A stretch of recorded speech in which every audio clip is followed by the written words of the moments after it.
hakuna kujitetea ya kwamba sikusikia.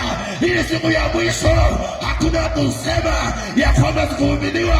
Ili siku ya mwisho Yesu ni hakimu wa kweli, halingani na mahakimu wa roho. Yesu ni mwamuzi wa kweli, na ndio maana siku hiyo hamna kujitetea. Na ndio maana hata hapa na mimi nahubiri kama nahubiri watu 8,000. Bwana Yesu asifiwe. Haleluya, haleluya. Kwa mhubiri Yesu ni Mungu.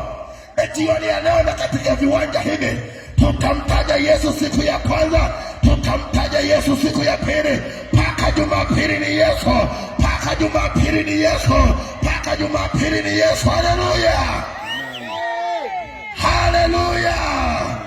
Ni Yesu kwenda mbele. Bwana Yesu asifiwe. Huyo ndio Yesu. Nimekwambia Yesu ni Mungu. Sasa mambo matatu yanayomthibitisha kuwa Yesu ni Mungu, naomba mnielewe. Jambo la kwanza, Biblia inasema Yesu alizaliwa na bikira. Hilo tu neno kwa kuzaliwa kwake na bikira linathibitisha ya kwamba Yesu ni Mungu.